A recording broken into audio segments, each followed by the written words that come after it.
The race for South Carolina House District 110 on the Republican side is headed into a runoff between William Cogswell and Russell Guerard. I speak exclusively with Russell for a special edition of Quintin's Close-Ups.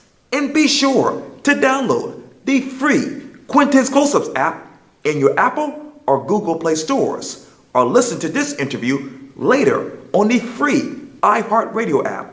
Russell Guerard, good to see you. Thank you, Quintin. You know, I was walking down King Street just a few minutes ago and I was thinking to myself, how did you get in the runoff with William Cogswell? Well, I would have preferred to win it outright. Okay. But we put together a plan and we executed that plan. And, we anticipated a runoff and that's where we are. So we feel good. What is your plan to win this runoff? Well, Quintin, we worked hard the past couple of months, and we're going to try to work hard and smart the next 2 weeks. Okay. And I feel good about it. The third opponent in the race, Will Freeman, a good man, came out with a fabulous endorsement this morning, and so Will's going to help us. And he got about 12% of the vote, which is a good chunk, and hopefully he'll throw hopefully a good bit of that will come our way, and we'll just get out there and work and try to get some of our own votes, and we'll see what happens, but we feel good. You talk about feeling good. What is it that you can do in Columbia that William Cogswell can't right now? Well, for one, Quintin, I'll show up. Mr. Cogswell has a pretty lame voting record. He's missed almost 30% of the votes, almost 400 votes he's missed in his first term in the General Assembly. What he does is he claims that he's present in Columbia. What he does is he goes and he checks in, and that allows him to get his stipend, his daily stipend. What he does is he checks in with the attendance person, gets counted as there, and collects that $200 a day stipend. But immediately after that, he checks in. He usually leaves, and I don't know what he does. I don't know where he goes. But to miss that many votes, you got to wonder, where is William? What is he doing? But he's not. And the problem also there, Quint, is it puts this district at a serious disadvantage because all the other reps are up there working their fanny off, doing the right thing. And then when they see a representative from Charleston, one of the most affluent districts in the state, right. District 110 is one of the most affluent districts. Maybe one up in Greenville might be a little bit more, but and then you have a representative that kind of blows in, hangs out for a little bit, and then leaves and doesn't vote and work with the other representatives. That puts us at a disadvantage, and this district is way too important to be put in the back of the line. You talk about importance in this particular district. Obviously, the Rondo Bridge, the West Brown side, was just reopened a week ago. Right. Where are we with the discussion about infrastructure and the future of District 110? Well, you can't. When you go to Columbia, the purpose of a rep to go to Columbia is to go up there and work with the other reps and bring back money to the district for things like infrastructure. Right. But you can't, you can't buy bacon if you don't even go to the grocery store.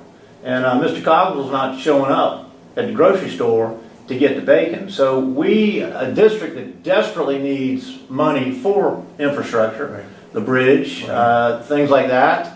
Flooding is critical. The state will help us with money, but we've got to be present. We've got to be there to ask for it. And right now, Representative Cogswell is just he's just not there.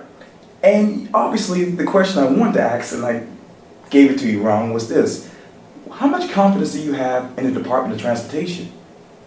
I think they're pointing in the right direction. Quintin, it's a big job they've got. They've got a lot of roads in this state, and they're working hard. I know they were down here a couple of weeks ago with the bridge, the Wando Bridge, and they worked hard, and the good people were there, and I think it's heading in the right direction. And they've got a lot of roads they have to to take care of, a lot of bridges. So we got to be patient and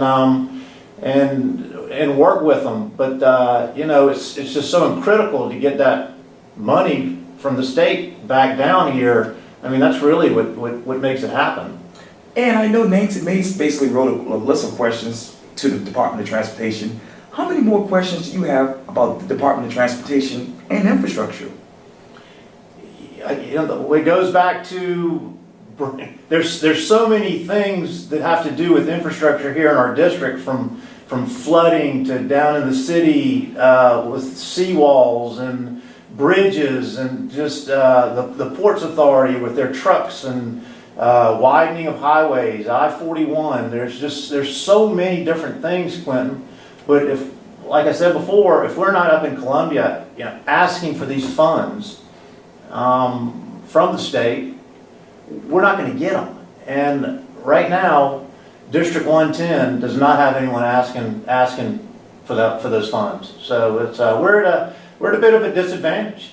And let me get back to last night. Obviously, Katie Harrington is the Republican nominee for 1st Congressional District. If she were to be elected today and go to Washington, how would you work with her? Oh, I think Katie's great. Mark is a good friend of mine, and Katie is, I've met her on the campaign trail the past couple of months, and she's got a lot of energy and smart, and I think she'll do a lot of good things for this district. And of course, I would work hand in hand with her. I guess one of the things, Katie worked with William Cogswell the past 2 years, and if you ask Katie, what's William Cogswell's work ethic?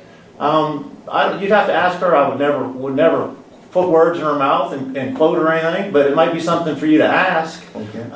Because they were up there together, and she probably knows that he doesn't show up a whole lot, and I don't know how willing she would be to work with a state rep that's kind of half-heartedly doing his job, but I'd be there 100%.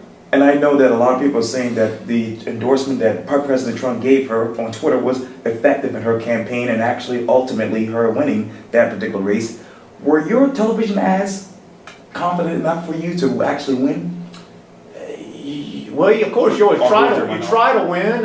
You know, that's the goal. But with 3 people in any race, Quintin, the numbers get difficult to get that 50 plus 1. And we felt like the ads were very effective.